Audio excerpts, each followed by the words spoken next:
que quiero que tengan en cuenta es primero, una pregunta que les van a hacer al inicio es, ¿cuáles son los órganos que componen nuestro sistema nervioso? Si vamos de abajo hacia arriba, vamos a decir que médula espinal, cerebelo, tronco encefálico y todo lo que sería el encéfalo. Ahora, como primera estructura, vamos a comenzar a hablar de lo que sería la médula espinal. Cami, ¿grabas vos? ¿Grabo yo? Graba vos la reunión. Bueno,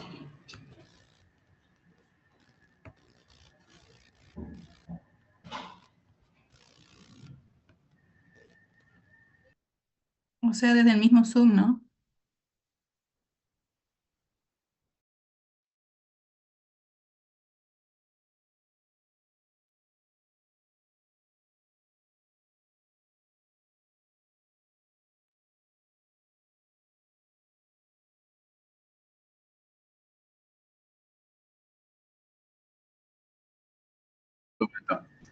comenzamos a hablar de lo que sería el sistema nervioso y repito, les van a preguntar cuáles son los órganos que corresponden o que comprenden este sistema nervioso.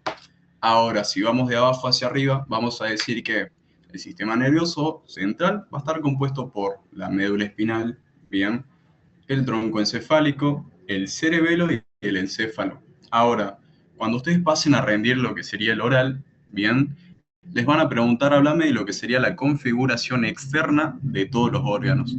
En este caso, vamos a comenzar hablando de lo que sería la médula espinal y vamos a decir que, acuérdense siempre, o sea, que ustedes tienen que ir armando el cuentito para alargar el oral. Ahora, voy, rindo y me dicen, bueno, háblame de la médula espinal, de su configuración externa e interna y comienzan mencionando que la médula espinal, bien, es un órgano del sistema nervioso central que va a tener dos caras, una cara anterior, bien, y una cara posterior. En la cara anterior voy a encontrar un surco medio anterior y a ambos lados un surco colateral anterior. Por otro lado, cuando hablamos de lo que sería la cara posterior, literalmente lo mismo. Un surco medio posterior y a ambos lados un surco colateral posterior. Ahora, acuérdense siempre de recalcar, si están hablando de cara anterior, terminar la oración con anterior. ¿Por qué? Voy, rindo y ustedes solamente comienzan a mencionar surco medio y ahí es donde el docente los para y le va a decir surco medio qué. Y ahí es una pregunta sencilla, pero bueno, ustedes se ponen nerviosos en ese momento y no saben qué responder. Voy de vuelta. Paso a rendir el oral, me preguntan médula espinal, comienzo mencionando que es un órgano del sistema nervioso central, que va a poseer dos caras, una anterior y una posterior, bien, en su cara anterior va a presentar dos surcos, un surco medio anterior, bien, y un surco colateral anterior. Por otro lado, en la cara posterior, literalmente lo mismo, surco medio posterior, bien, y surco colateral posterior, bien. Listo, pasamos a hablar ahora un poco de lo que sería su configuración interna. Cuando hablamos de lo que sería, bien, vamos con esta imagen mejor. Cuando comenzamos a hablar de lo que sería configuración interna, ustedes sí o sí tienen que saber cuál es la disposición de las sustancias. Y vamos a decir que la sustancia gris es central, bien, y la sustancia blanca es periférica. Ahora, ¿de qué se va a encargar la sustancia gris? La sustancia gris se va a encargar, bien, de la formación de núcleos. Por otro lado, la sustancia blanca se va a encargar de lo que sería el pasaje de las vías, bien. Ahora, como podemos ver acá, la sustancia gris va a poseer tres astas. Un asta anterior, que es motora, bien, un asta posterior, que es sensitiva, bien, y un asta lateral, pero solamente la vamos a tener en lo que sería la región torácica. Y bueno, cuando pasamos a hablar de lo que sería la sustancia blanca, vamos a decir que tenemos cordones. Vamos a tener un cordón anterior, bien, un cordón lateral y por último un cordón posterior.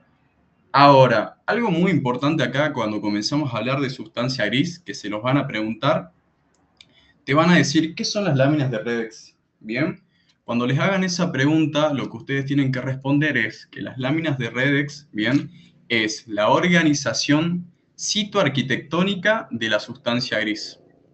Voy de vuelta. ¿Qué son las láminas de Redex? Es la organización citoarquitectónica de la sustancia gris. Bien, ahora, Estos chicos ustedes los tienen que saber sí o sí. Bien, sabemos que tenemos 10 láminas. Repito, láminas de Redex lo tienen que saber sí o sí porque se los van a preguntar en un oral. ¿Cuál es la docente que suele preguntar esto de qué son las láminas de Redex? La doctora Junco. Así que ténganlo muy en cuenta eso. Repito, por si no quedó claro, cuando hablamos de lo que sería láminas de Redex, vamos a decir que es la organización citoarquitectónica de la sustancia gris. Bien, ahora, cuando pasamos a hablar de las láminas, como sabemos, ya tenemos, bueno, a día de hoy ya tenemos que saber cuál es el nombre de cada lámina, así que por favor también, todo lo que son láminas, estudienlo porque se los van a preguntar. Bien, bueno, tema de vascularización lo vemos al final. Ahora, otra pregunta de examen es el recorrido de lo que sería el líquido cefalorraquídeo. Cuando comenzamos a hablar del recorrido del líquido cefalorraquídeo, primero tenemos que comenzar a mencionar dónde se elabora. Bien, vamos a decir que el líquido cefalorraquídeo se va a producir en lo que serían los plexos coloideos. Ahora, ¿cuál es su recorrido? Bueno, acá literalmente lo tienen como un cuentito. Vamos a decir que desde los ventrículos laterales se va a dirigir a lo que sería el agujero. Bueno, va a pasar por el agujero de Monroe para llegar al tercer ventrículo. Ahora, para llegar al cuarto ventrículo, va a pasar por lo que sería el acueducto de Silvio. De acá se va a dirigir a los agujeros de Luschka y Magendie para dirigirse a lo que sería el espacio subaracnoideo. Y por último, se va a reabsorber en lo que serían las vellosidades aracnoideas. Ahora, si bien esto lo podemos hacer quizás un poco más fino, agregando lo que sería el conducto ependimario y así, pero bueno, no se los van a preguntar tan así. Cuando hablen del recorrido del líquido cefalorraquídeo, ventrículos laterales, agujero de Monroe, tercer ventrículo, acueducto de Silvio, cuarto ventrículo, Luschka y Magendie, espacio subaracnoideo y donde se va a reabsorber en las vellosidades aracnoideas. Bien, ahora, otra pregunta que les van a hacer es las meninges. Bien, bien, cuando comenzamos a hablar de lo que serían las meninges, si vamos de externo a interno, vamos a tener a la dura madre, a la aracnoides y por último a lo que sería la pía madre. Bien, repito, ¿qué les van a preguntar de médula espinal? Lo que acabamos de ver, configuración externa e interna de lo que sería la médula espinal. Bien, ¿a qué sistema pertenece la médula espinal? Bien, ¿qué son las láminas de Redex? Bien, ¿cuántas láminas tenemos? Y todo el tema de meninges también lo tienen que saber, cuál es su organización o su disposición de externo a interno. Bien, repito, esos son los temas que suelen preguntarse de médula, así que por favor vayan anotándolos.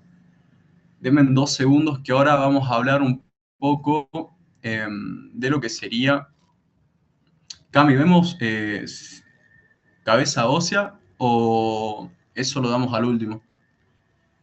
En cabeza ósea solamente tienen que saber encontrar los agujeros que se ven en la endo y en la exobase. Y en todo caso, los agujeros de los pares. Sí, la verdad que les van a preguntar con preparados todo lo que es agujeros del cráneo, así que sí o sí tienen que saber identificarlos y bueno, cuál es su contenido. Cabe decir Em, que los preparados de la facultad cada vez van más feos, ¿no? claro, eso sí, tengan en cuenta eso. O sea, los preparados de la facu, la verdad que son muy, pero muy feos, pero bueno, les van a preguntar eso de agujeros del cráneo, así que de cabeza ósea sí o sí tienen que saber eso, bien, todo lo que es agujero del cráneo. Bien, hablemos ahora un poco de lo que sería tronco encefálico. Denme 2 segundos que abro el PowerPoint.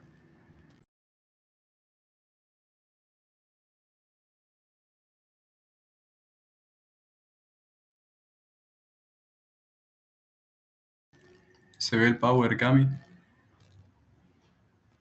Tipi. Listo. Bien, vamos a hablar ahora de lo que sería configuración externa del tronco encefálico. Bien, este tema, chicos, se los van a preguntar con preparados. Bien, hay unas par de preguntas que los docentes suelen hacer para tratar de confundirlos, pero bueno, ahora vamos a tratar de comentarles más que nada estas preguntas trampas. Bien, Bueno, vamos a comenzar a hablar de lo que sería el tronco encefálico. Acuérdense, siempre hay un cuentito previo a la hora de presentar un tema. Y voy de vuelta. El tronco encefálico es un órgano del sistema nervioso central que va a poseer tres estructuras, que de superior a inferior vamos a encontrar al mesencéfalo, bien, al puente, bien, y por último al bulbo. Ahora, ¿cuáles son las preguntas trampa? Te van a decir, y bueno, ¿cuál es el otro nombre del puente y cuál es el otro nombre del bulbo? Bien, cuando hablamos de puente, vamos a decir también puente o protuberancia, puente de Barolio, bien, y cuando hablamos de lo que sería el bulbo, médula oblongada. Tengan en cuenta eso, voy de vuelta.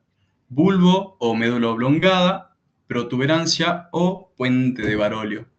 Ahora, ¿de qué se va a encargar el tronco encefálico? Bueno, va a ser un conducto de tractos ascendentes y descendentes. Bien, ahora también se va a encargar de los centros reflejos asociados a lo que sería la respiración y conciencia. Vamos a tener un tipo de sustancia también, que es la sustancia reticular, encargada de lo que sería el ciclo circadiano. Y por último, y lo más importante, es que va a contener el origen tanto real como aparente de los pares craneales desde el número 3 al número 12. Bien, bueno, tenemos pares craneales. Bien, vamos con esta imagen. Ahora, cuando comenzamos a hablar de lo que sería el tronco encefálico, todo el cuentito que les acabo de mencionar hace 2 segundos, digo que el tronco encefálico es un órgano del sistema nervioso central que va a estar conformado por tres estructuras, que de superior a inferior vamos a encontrar al mesencéfalo, a la protuberancia o puente de Barolio y por último a lo que sería el bulbo raquídeo o médula oblongada.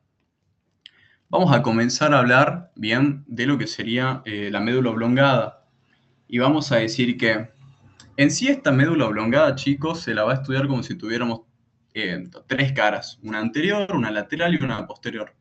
Pero ahora, como para simplificar todo un poco más, vamos a mencionar solamente que tiene una cara anterior y una posterior.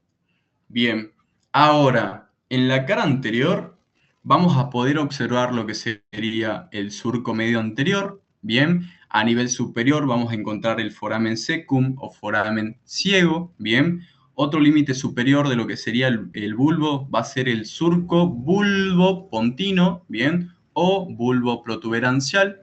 Bien, ahora a nivel inferior vamos a encontrar la decusación piramidal motora. Otra pregunta que les pueden llegar a hacer es ¿qué es una decusación? Si te preguntan ¿qué es una decusación? Es un entrecruzamiento. Bien, ¿qué otras estructuras vamos a poder observar en lo que sería la cara anterior del bulbo raquídeo? Bueno, vamos a observar a ambos lados de lo que sería el surco anterior a las pirámides vulvares. Bien, y laterales a estas pirámides vulvares voy a poder ver a las olivas vulvares. Bien, estas olivas vulvares van a presentar surcos. Vamos a encontrar un surco hacia adelante y un surco hacia atrás. El surco que está hacia adelante se lo va a denominar como surco preolivar. Bien, de este surco preolivar vamos a poder ver el origen aparente del par craneal número 12. Por otro lado, por detrás de esta oliva vulvar voy a encontrar lo que sería el surco retroolivar. Bien, en este surco retroolivar voy a poder ver el origen aparente de los pares craneales 9, 10 y 11. Bien, ahora, otra pregunta trampa que les van a hacer sí o sí es, ¿cuáles son las estructuras que puedo observar de medial a lateral del surco bulbopontino? Bien, ahora, si les llegan a hacer esa pregunta, ustedes tienen que decir que de medial a lateral voy a poder observar el origen aparente de los pares craneales 6, 7 y 8. Bien, ¿alguno se acuerda cuál es el origen aparente del par craneal número 7? Fosita,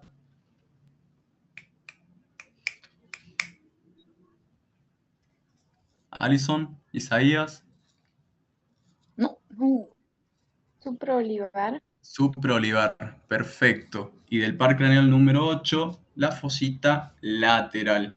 Bien, Voy de vuelta, paso a rendir el examen, me preguntan configuración externa de lo que sería el tronco encefálico. En este caso vamos a comenzar a hablar del bulbo. Digo que en su cara anterior vamos a poder observar el surco medio anterior, el foramen secum, bien.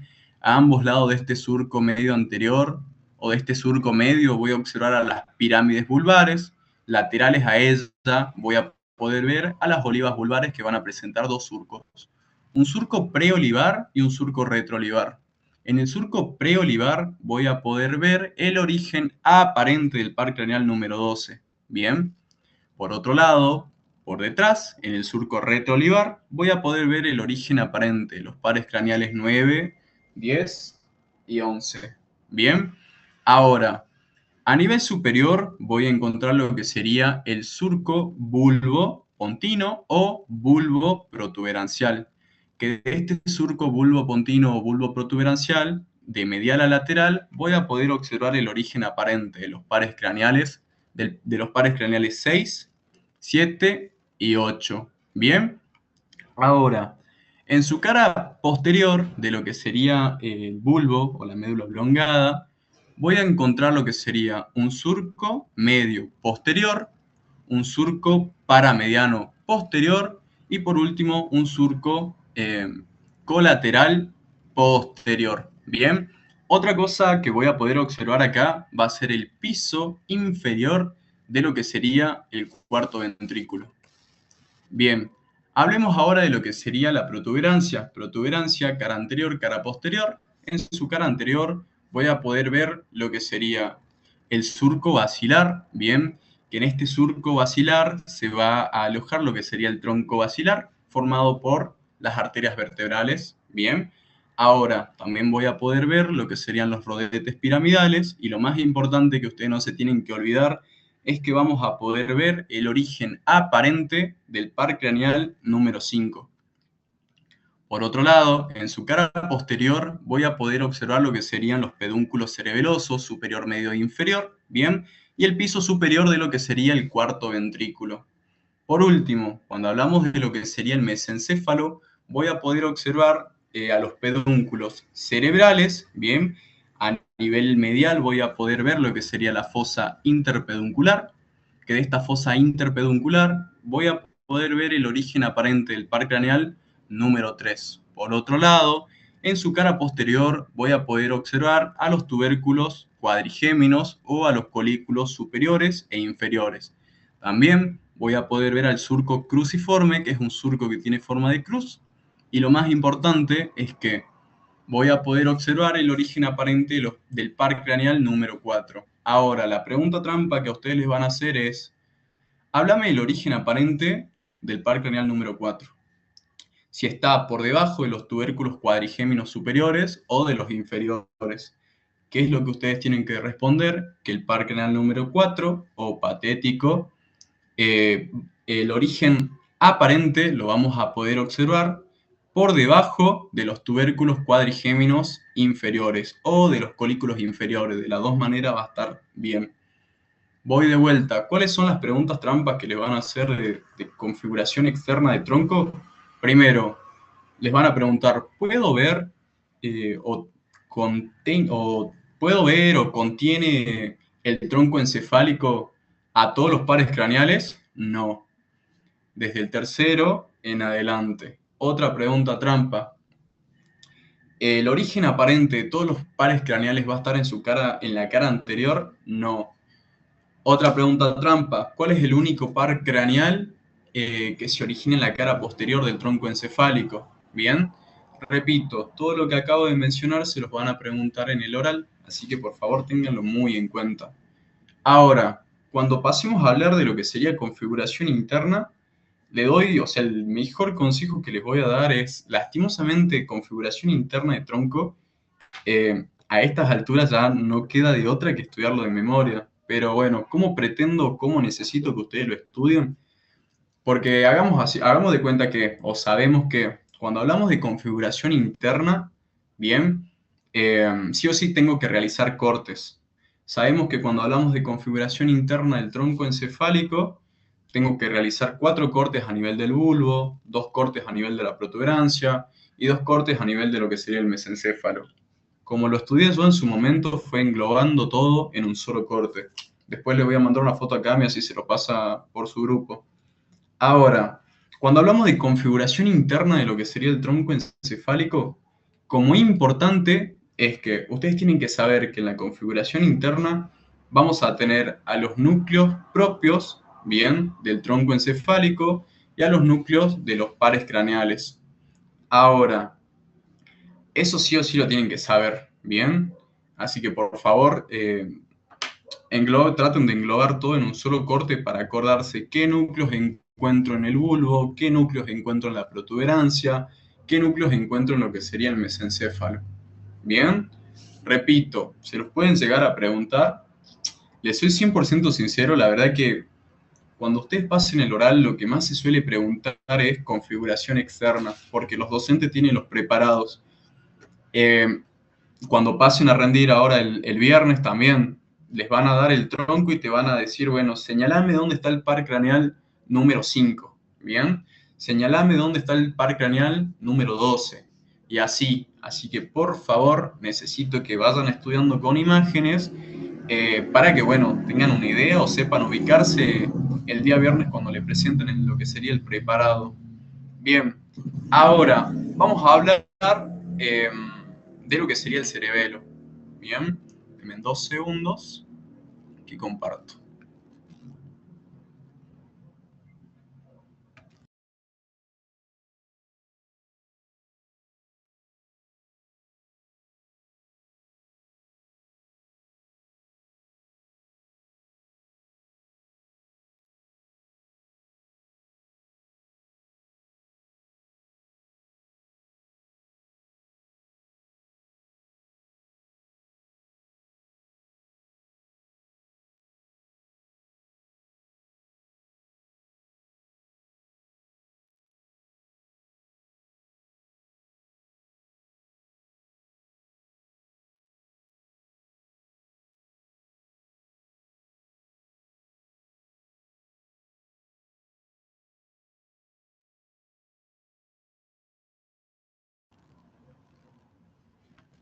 Bien, vamos a comenzar a hablar de lo que sería el cerebelo. Voy de vuelta. Nunca se olviden que siempre tienen que comenzar con el cuentito previo a la hora de presentar, en este caso, lo que sería el cerebelo. Bien, y voy de vuelta. El cerebelo es un órgano del sistema nervioso central que va a estar alojado en lo que sería la fosa craneal posterior.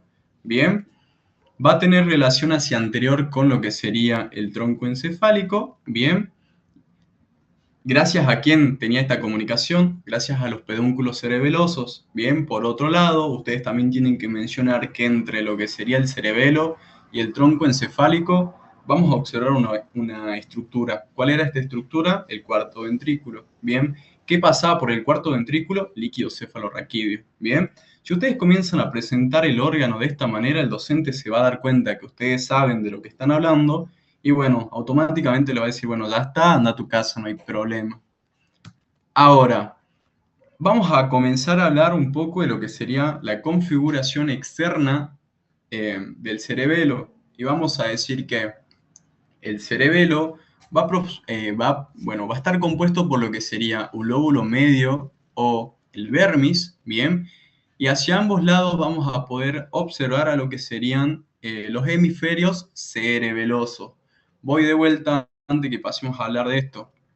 Chicos, necesito que ustedes sí o sí comiencen a mencionar todo el cuentito previo a la hora de comenzar a presentar el órgano. ¿Por qué?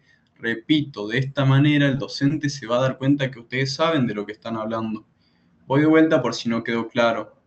Comienzo mencionando que el cerebelo es un órgano del sistema nervioso central, bien, que va a estar ubicado en la fosa craneal posterior, que se relaciona hacia anterior con lo que sería el tronco encefálico, gracias a los pedúnculos cerebelosos que provienen de la protuberancia, y que entre estas dos estructuras voy a observar a lo que sería el cuarto ventrículo, por el cual pasa líquido cefalorraquídeo. En su morfología externa, bien, o en su configuración externa, va a presentar lo que sería un vermis central y hacia ambos lados a los hemisferios cerebelosos. Bien. Ahora, yo necesito que ustedes sí o sí sepan este cuadrito, ¿bien? Porque es lo que ustedes les van a preguntar. Ahora, otra cosa que yo necesito que ustedes sepan es que, como podrán ver en esta imagen, el cerebelo es como, o sea, para que lo entiendan, cierren su puño y bueno, esa va a ser la forma que va a tener el cerebelo en sí. Ahora, para poder estudiar su configuración externa, yo tengo que realizar un corte a la mitad, ¿bien? Realizo este corte y extiendo el cerebelo. Una vez que lo extiendo, lo voy a comenzar a estudiar de esta manera.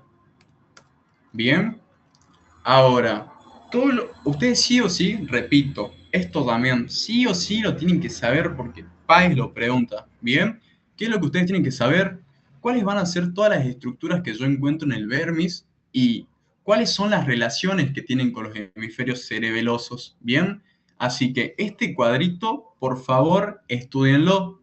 Bien, otra pregunta trampa que les van a hacer es, ¿la língula tiene relación con lo que sería el lóbulo flóculo nodular? Sí, ¿por qué? Acuérdense que yo tuve que realizar un corte para poder estudiar esta configuración externa. Bien, repito, todo este cuadrito yo necesito que ustedes sí o sí lo sepan. Bien, ¿qué más? Bien, lo que sería el cerebelo, bien, va a tener lo que sería una división filogenética. Se va a dividir en un arquicerebelo, que es la porción más antigua, bien, en un paleo y en un neocerebelo. Ahora, ustedes tienen que saber cuál es la función de cada uno de estos. Cuando comenzamos a hablar de lo que sería el arquicerebelo, vamos a decir que se va a relacionar o que va a tener funciones de equilibrio y movimientos oculares. Bien, cuando hablamos de lo que sería el paleocerebelo, se va a encargar de la regulación del tono muscular y el mantenimiento de la postura. Y cuando hablamos de lo que sería el neocerebelo, va a tener relación con lo que sería el planeamiento motor y la coordinación de los movimientos finos. Aquí hago referencia con coordinación de movimientos finos, por ejemplo, las personas que realizan CrossFit, ¿bien? Ese tipo de movimientos. Bien, denme 2 segundos. Estamos. Ahora, voy de vuelta con cerebelo. Repito, se lo van a preguntar sí o sí. Páez me lo preguntó a mí en su momento. Y bueno, sí o sí ustedes tienen que mencionar todo el cuentito previo que le dije hace 2 segundos. Si lo presentan de esa manera, el docente les va a decir si este sí sabe, o si entiende, o me da a entender que sí sabe de lo que está hablando, le dejo de preguntar. Bien, denme 2 segundos y comenzamos a hablar de configuración interna. Ahora vamos a hablar un poco de lo que sería la configuración interna del cerebelo. Bien, bueno, el cuentito, bueno, esta primera parte también lo tienen que mencionar sí o sí. Vamos a decir que, bueno, la sustancia gris en este caso va a ser periférica, bien. Vamos a tener sustancia blanca central y luego vamos a tener lo que serían los núcleos intracerebelosos. Bien, si hablamos de intra, hace referencia entre ambos lóbulos cerebelosos, en este caso. Bien, ahora, lo único que ustedes tienen que saber, chicos, es que va a tener 3 capas: una molecular, una capa de células de Purkinje y una capa granular. Es lo único que tienen que saber, o sea, si comienzan a hablar de la parte de configuración interna del cerebelo, ¿bien? Porque si comenzamos a hablar de lo que sería capa molecular, capa de Purkinje, capa granular, bueno, esto ya se va a relacionar más con la parte de fisiología, vamos a tener una parte excitatoria y otra inhibitoria en el mal movimiento, o sea, cuando realizamos un mal movimiento. Así que repito, no lo tienen que saber por el momento, con que ustedes digan que vamos a tener sustancia gris periférica, blanca central y núcleos intracerebelosos, luego que vamos a poseer 3 capas, una molecular, una capa de Purkinje y una capa granular, es más que suficiente. Bien, ¿qué es lo que yo necesito que ustedes sí o sí sepan? ¿Cuál es la disposición de los núcleos cerebelosos de medial a lateral y de lateral hacia medial? Bien, repito, es pregunta que suele hacer también el doctor Páez, así que necesito que también lo sepan sí o sí. Ahora, si te preguntan cuál es la disposición de los núcleos de lateral hacia medial, vamos a decir que tenemos al dentado, bien, al emboliforme, bien, al globoso y por último al fastigio. Ahora, si te lo preguntan de medial a lateral, vamos a decir que tenemos el fastigio, el globoso, el emboliforme y el más lateral, el núcleo dentado. Otra pregunta que les van a hacer es cuál es el núcleo más grande. Bien, el núcleo más grande es el núcleo dentado.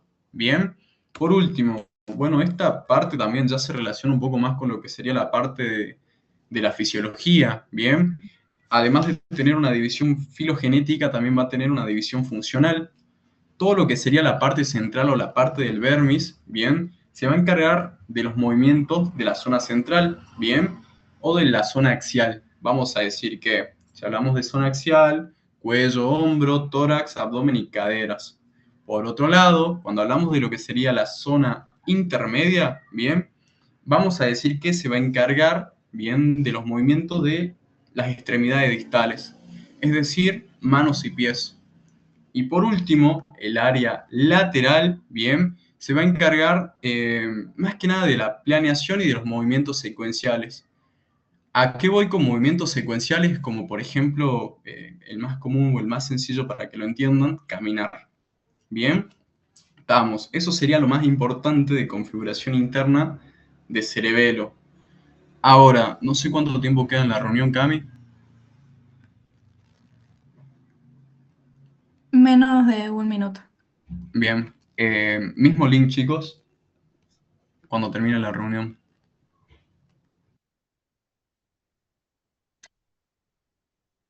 Sí, Sí, Cami. se escucha también. Ok.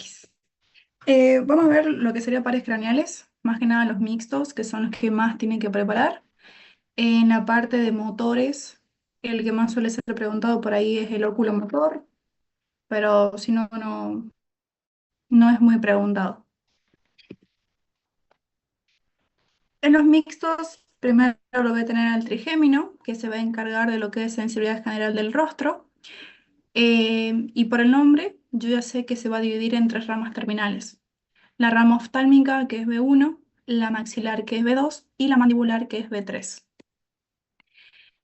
Dentro de la rama oftálmica, sí, si hablo del recorrido, yo digo que desde el ganglio trigeminal, la rama se va a extender, va a ingresar o a atravesar inclusive lo que sería seno cavernoso, recordando que lo hace por la pared lateral. Ahí va a adquirir relación con lo que es el cuarto par craneal y con B2. Cuando sale del seno cavernoso, abandona el cráneo e ingresa a la cavidad orbitaria por la fisura orbitaria superior. Después la rama B2, esta también desde el ganglio ingresa seno cavernoso para el lateral, abandona el cráneo por lo que sería el agujero redondo mayor y así llega a cavidad orbitaria. La rama B3 se diferencia de las dos anteriores porque esta no va por el seno cavernoso, directamente busca abandonar el cráneo por lo que es el foramen oval. A la hora de la presentación de un par craneal, también es súper importante la organización y el orden. Literalmente, si ustedes comienzan el oral de manera ordenada, les aseguro que van a llegar a la altura de la función o el origen real y ya se los va a parar en el oral. Yo digo que el quinto par craneal o el nervio trigémino es de tipo mixto, ¿sí? Porque va a tener sensibilidad en gran parte de la cara y inclusive en lo que serían 2/3 anteriores de la lengua. De manera motora se va a encargar de la inervación de músculos que provienen de lo que son arcos branquiales o arcos faringios, que son los músculos de la masticación, el miloioideo, el digástrico, el tensor del velo del paladar y el del tímpano. Tiene orígenes reales. Todo lo que es el núcleo sensitivo del trigémino se extiende por todo lo que es el tronco encefálico. Encuentro el núcleo sensitivo mesencefálico a nivel del mesencéfalo, núcleo sensitivo principal a nivel de protuberancia y núcleo sensitivo espinal a nivel del bulbo. A su vez, a nivel de la protuberancia, voy a encontrar un segundo núcleo que le pertenece al trigémino, que es el núcleo motor. Su origen aparente está ubicado en la cara anterolateral de la protuberancia y sus componentes funcionales son aferente somático por esa sensibilidad general en cara, y es aferente visceral especial por la inervación en justamente esos músculos que derivan de arcos faringios o branquiales. En el recorrido, yo digo que el par craneal abandona el tronco encefálico por la cara anterolateral de la protuberancia, se va a dirigir o va a discurrir por fosa craneal media para conformar lo que es el ganglio de Gasser, o ganglio trigeminal, o ganglio semilunar. Este ganglio, recordemos que tenía como que una casita propia, que era el cabum de Meckel. Desde el ganglio directamente, el par craneal se divide en sus tres ramas terminales. En lo que es el nervio oftálmico, ¿sí? B1, que B1 va por el seno cavernoso, va a abandonar el cráneo por la hendidura esfenoidal y, por último, va a ingresar a lo que es la órbita. La rama maxilar o B2 también va por el seno cavernoso, abandona el cráneo por foramen redondo mayor y llega a lo que es la fosa palatina. El nervio mandibular o B3, este dijimos que no iba por el seno cavernoso, directamente busca abandonar el cráneo por el foramen oval y se dirige a la región mandibular. ¿Cuáles son las ramas de estos nervios una vez ingresados a la órbita o que hayan abandonado justamente el cráneo? Manquéme un segundo que se me apaga la compu.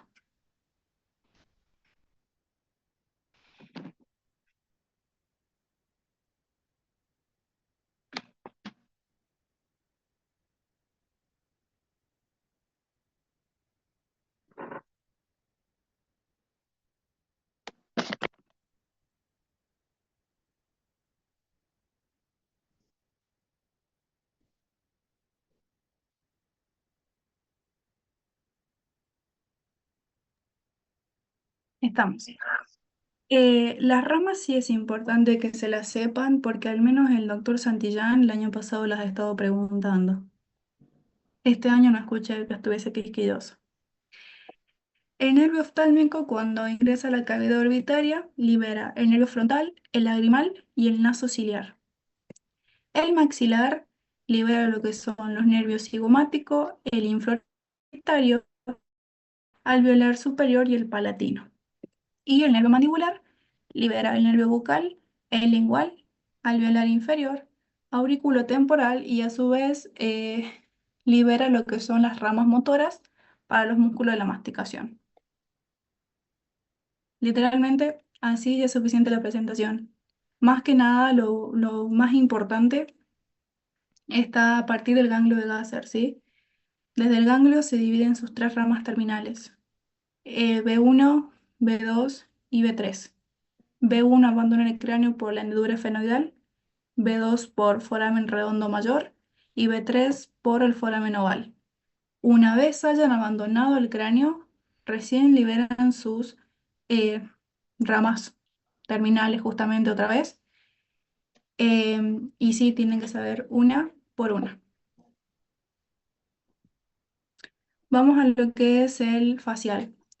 El facial transporta sensibilidad, pero de lo que es la oreja, la región de la oreja, y si no, es más que nada la parte del gusto en la lengua y inerva músculos de la mímica.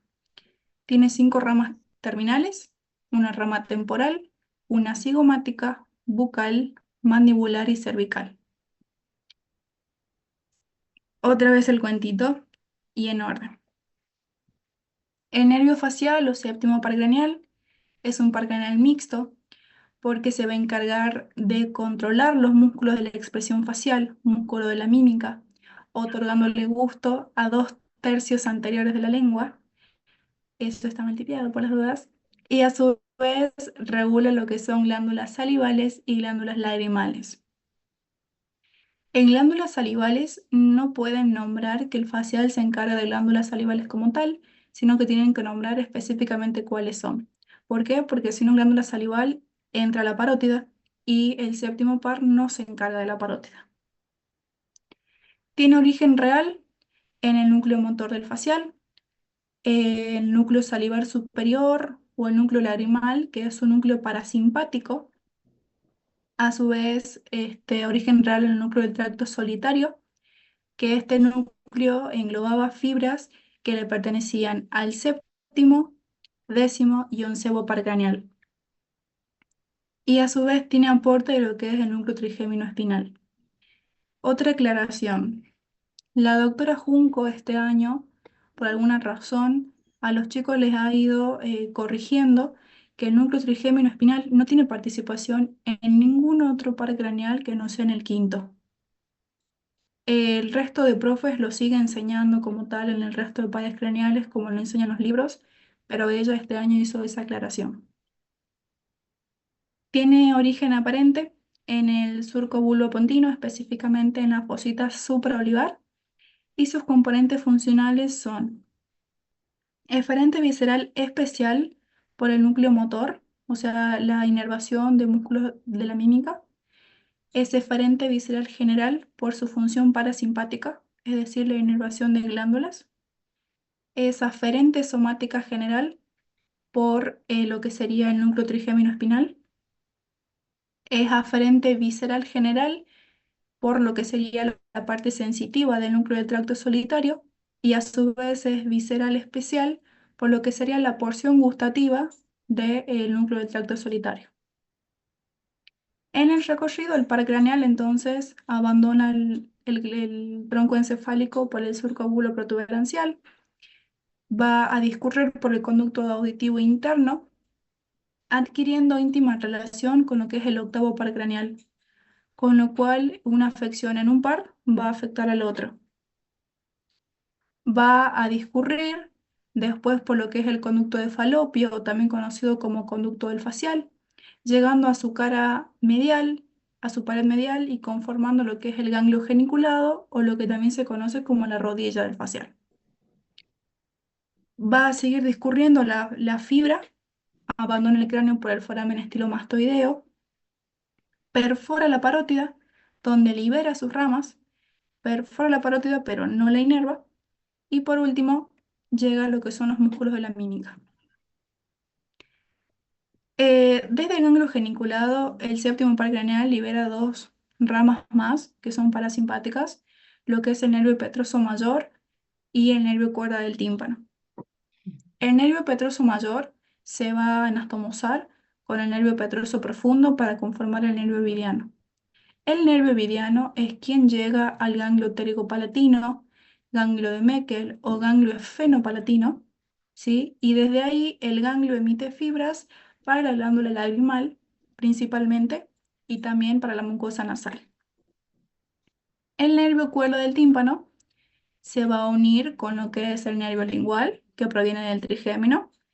Van a llegar juntos hacia lo que es el ganglio submandibular, y desde ahí se emiten fibras para las glándulas submaxilar y sublingual. Ahora, ¿cómo es ese tema de las anastomosis? Desde este núcleo parasimpático, ¿sí? Voy a ver que la primera fibra azul sería el nervio petroso mayor. Este nervio petroso mayor dijimos que se unía con el nervio petroso profundo y conforman el vidiano. El vidiano es quien llega al ganglio pterigopalatino, y desde el ganglio pterigopalatino se envían fibras para lo que sea la glándula lagrimal y acá para la parte de la mucosa. En la otra ramita parasimpática era el nervio cuerda del tímpano, que sería este, que se anastomosa con fibras del nervio lingual, y ambos llegan al ganglio submandibular. Desde el ganglio se envían fibras para la glándula sublingual y la glándula submandibular. Esta parte del nervio mediano suele ser la preguntada. ¿Cómo se conforma y a qué ganglio llega? Si vamos al nervio glosofaringio, volvemos en el cuento. El nervio glosofaringio o noveno par craneal es un par craneal mixto. ¿Por qué? Porque tiene tanto sensibilidad como gusto en un tercio posterior de la lengua. Otorga sensibilidad en la región de la faringe, del oído medio, de la amígdala palatina y de la trompa auditiva.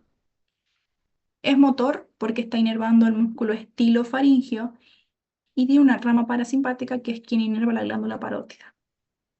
Los orígenes reales los tiene ubicados a nivel del núcleo ambiguo, núcleo que juntaba fibras que le pertenecían al noveno, décimo y onceavo par craneal.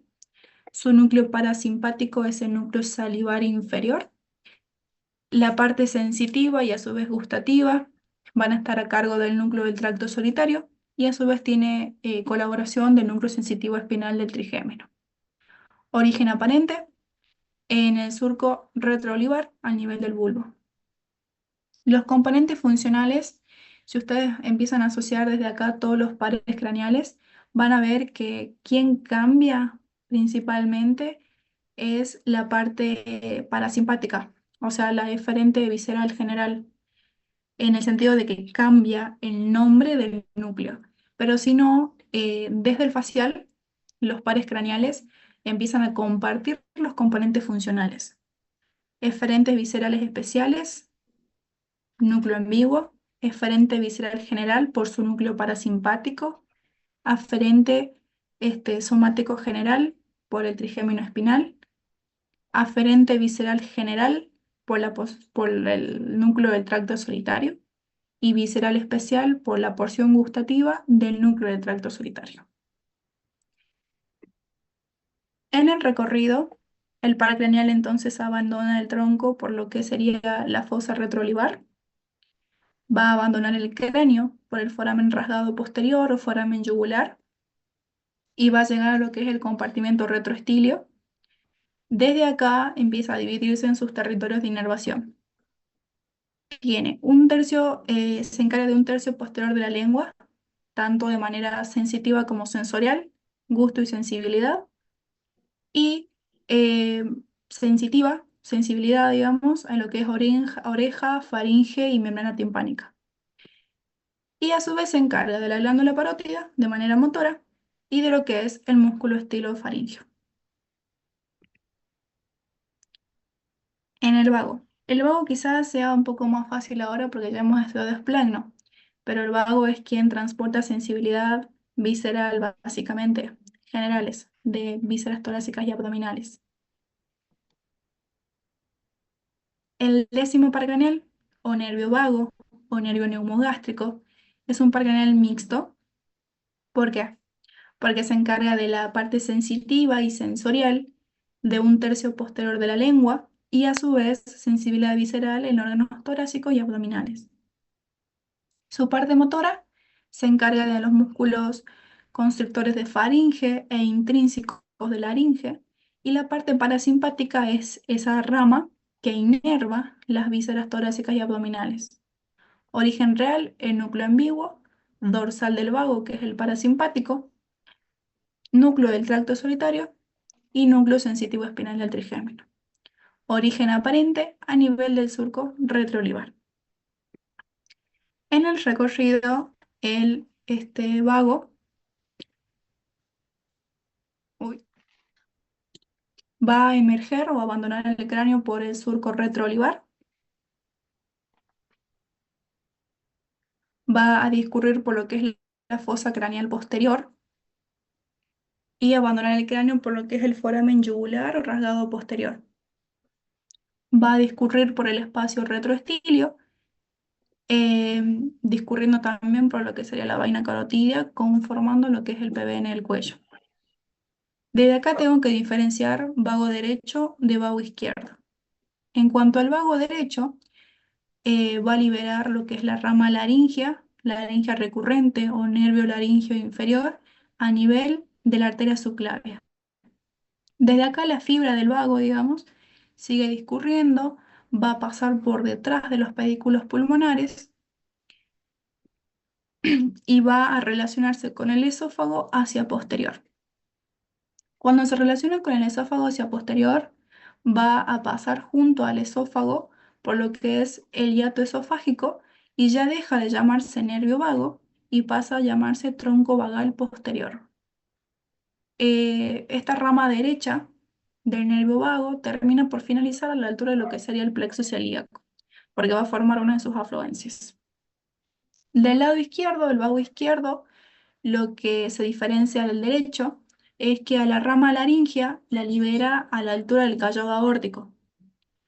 De acá se parece al derecho porque también pasa por detrás de los pedículos pulmonares y se relaciona con el esófago hacia anterior, ¿sí? Entonces, cuando atraviesa el hiato esofágico, este pasa a llamarse tronco vagal anterior. ¿Dónde termina o dónde finaliza el recorrido del vago? A la altura de lo que sería la cara anterior del estómago.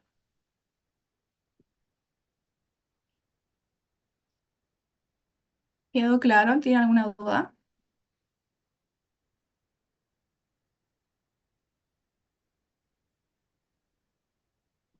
No, creo que no cambié. Bien. Eh, Gaby, pasamos a ¿qué? ¿Vías? Me debo una y después yo termino con tálamo y terencéfalo. Bueno, dale.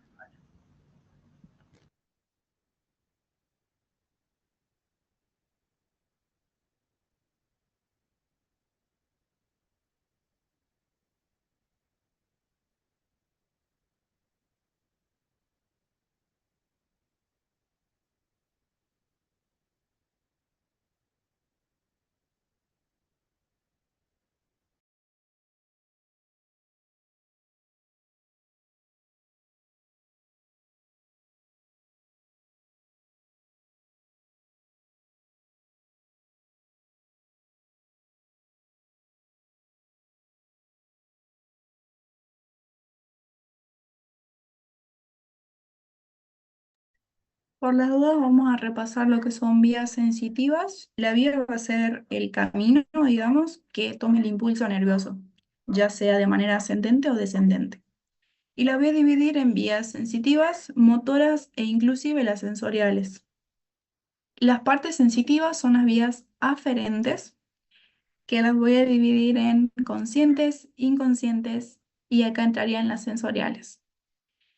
En la parte consciente voy a tener lo que es el tacto fino, el tacto grueso y la termoalgesia, siendo la del tracto fino y la de la termoalgesia quienes componen el sistema anterolateral. Y en la parte inconsciente, los haces espinocerebelosos, tanto directo como cruzado. En la parte sensorial, voy a ver lo que es vía oftálmica, el gusto, la visión y la audición, que en realidad se están pareciendo mucho a lo que son los pares craneales. Y en la parte motora veo lo que son vías piramidales y extrapiramidales. Los receptores más que nada tienen que estudiarse lo que son los sensitivos y los sensoriales para poder nombrarlos a la altura de lo que son las vías, pero si no, así solitos no nos preguntan. En las vías sensoriales voy a destacar que como que siempre se sigue el mismo camino, ¿no? Va a comenzar la vía en un receptor y se va a continuar de cuatro neuronas. La primera neurona es la neurona periférica, que va a estar situada a nivel del ganglio o del GARD, ganglio anexo a la raíz dorsal. La segunda neurona es la segunda que va a variar, porque o la puedo encontrar en la médula o la puedo encontrar en el bulbo. La tercera neurona es la neurona tálamo cortical, porque está a nivel del tálamo, específicamente en el núcleo ventero-posterolateral.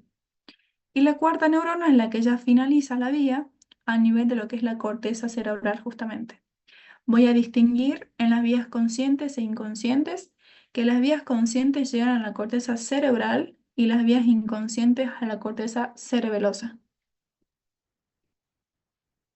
Vamos a lo que sería la vía del tacto fino, el tacto discriminativo o inclusive llamada la vía epicrítica profunda. Dijimos que las vías iban a empezar a nivel de receptores. Los más importantes, digamos, en esta vía son los discos de Merkel y los corpúsculos de Pacini. Los discos de Merkel van a informar sobre estímulo muy prolongado y el corpúsculo de Pacini envía estímulos sobre la ubicación y la vibración. La primera neurona está ubicada en el ganglio raquídeo, ¿sí? Este ganglio envía fibras a lo que sería médula, pasando por lo que sería el fascículo gracil y cuneiforme. Desde acá la fibra lo que hace es ascender, llegar a nivel vulvar y hacer sinapsis en lo que sería el núcleo gracílico uniforme o núcleo de Golgi de Burdach. A nivel vulvar, la vía se va a decusar. Eso sí suele ser lo más diferente, digamos, en la vía. La decusación de la vía del tacto fino o vía epicrítica profunda se da a nivel vulvar. Cuando la vía se decusa, se va a conformar lo que es el haz, más llamado como el haz del lemnisco medial, y va a ascender justamente hacia lo que sería la corteza. En la corteza primero hace sinapsis a nivel del tálamo, núcleo ventero-posterolateral, y desde acá va a llegar a la corteza cerebral, antes habiendo pasado por acá por el medio, por lo que es brazo posterior de la cápsula interna y corona radiada, y por último llegar a lo que es el lóbulo parietal, áreas 3, 1 y 2 de Brodmann, siendo las mismas lo que son áreas sensitivas principales. La vía del tacto grueso o tracto protopático justamente conforma una de las vías dentro del sistema anterolateral. Los receptores que están trabajando son mecanorreceptores, que serían los discos de Merkel y los corpúsculos de Pacini. La primera neurona también está a nivel del ganglio, ¿sí? Desde acá hace sinapsis a nivel de médula espinal, específicamente en lo que es núcleo propio del asta posterior de las médulas, láminas de Rexev número 3 y 4. Una vez haciendo sinapsis, a nivel de la médula, la vía se decusa a nivel medular justamente y va a ascender por lo que sería el haz espinotalámico anterior. Asciende hasta la corteza y va a hacer sinapsis en lo que habíamos dicho antes, el tálamo, núcleo ventero-posterolateral, va a pasar por cápsula interna y corona radiada para llegar a lo que es la corteza parietal, áreas 3, 1 y 2 de Brodmann. En la vía de la termoalgesia o la vía de la nocicepción, voy a encontrar receptores diferentes que tengo que saber diferenciar. Lo que son el receptor el Krauss se va a encargar de receptar el frío, Ruffini de receptar el calor y las terminaciones nerviosas libres de la recepción del dolor. Como se está receptando el dolor es que la vía adquiere el nombre de nocicepción. Primer neurona a nivel de lo que es el ganglio raquídeo, ¿sí? Este ganglio envía la fibra y hace sinapsis a nivel de la médula, específicamente en la sustancia gelatinosa de Rolando. De manera accesoria trabaja la 1, la 4 y la 5, pero preferiría que ya no las nombren porque también la doctora Junco y la doctora Quispe han dicho que no. Una vez haciendo sinapsis, la vía cruza por la comisura blanca anterior y van a conformar el haz espinotalámico lateral, ¿sí?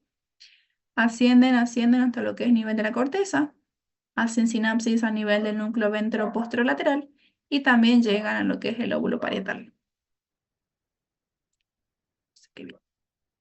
Vamos a lo que son las vías sensitivas Dame 2 inconscientes. segundos, Cami, donde- y te dejo seguir. Bien, algo que quiero que tengan en cuenta, que no sé si se habrán dado cuenta o no, es que todas las vías sensitivas conscientes, tanto la primera como la tercera y la cuarta neurona, van a ser las mismas, ¿bien? La única que va a cambiar es la segunda, así que si ya saben una vía, o sea, ya se saben una vía, ya el resto, o sea, es mucho más sencillo. Lo único que se van a tener que estudiar es la segunda neurona. Otra cosa que quiero que sepan, y bueno, si bien Cami lo dijo, cuando ustedes pasen a rendir les van a preguntar la diferencia entre las vías sensitivas conscientes y las inconscientes. Nunca se olviden que las conscientes, bien, van a terminar en lo que sería la corteza cerebral, bien. Por otro lado, las inconscientes van a terminar en lo que sería la corteza cerebelosa. Ahora, ¿vieron que las células decusan? Bueno, cuando hablamos de decusación es que se va a dirigir a lo que sería el lado contralateral. ¿A qué hago referencia con esto?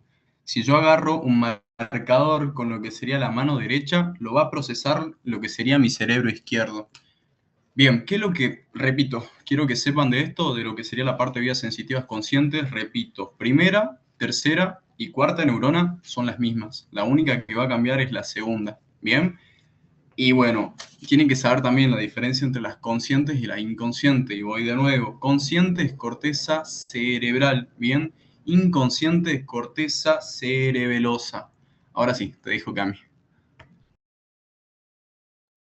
Por la duda dice que esto termina en 8 minutos casi. Vemos de va la primera vía. Tenemos dos, ¿sí? Que van a adquirir el nombre de los haces. Espinocerebelosa directa o de Flesching y la ventral o la cruzada o de Gowers. Lo que sería la de Flesching, que va a ser la directa. Los receptores lo tengo el órgano tendinoso de Golgi y el uso neuromuscular, porque acá volvemos a hacer referencia a lo que acaba de decir Gaby y lo que dije anteriormente. Estas vías son sensadas a nivel cerebeloso. Y el cerebeloso, si ustedes, el cerebelo en general, si hacen recuerdo lo que habló recién Gaby, tiene mucho más función en el tono muscular, en el equilibrio, en el tono postural y demás. Entonces utiliza receptores que tengan que ver con la longitud y la tensión muscular justamente. Primer neurona a nivel del ganglio. ¿Sí? Acá voy a ver diferencia con las directas porque ya no tengo 4 neuronas, sino que tengo 3. Y la primera y la tercera son las mismas. Este ganglio va a emitir fibras hacia lo que sería médula y hacen sinapsis en el núcleo dorsal de Clark. ¿Sí? Desde acá la vía no decusa y directamente asciende, conformando el haz espinocerebeloso posterior. Este haz espinocerebeloso posterior ingresa al cerebelo a través del pedúnculo cerebeloso inferior y llega a lo que es la corteza paliocerebelosa, donde hace sinapsis con lo que son el núcleo globoso y emboliforme. En la vía cruzada o de Gowers voy a ver que tengo los mismos receptores, tengo la misma primera neurona a nivel del ganglio, va a cambiar la segunda neurona, ¿sí? Que es el núcleo de la base del asta posterior. Desde acá la vía se decusa, ¿sí? Y va a conformar lo que es el haz espinocerebeloso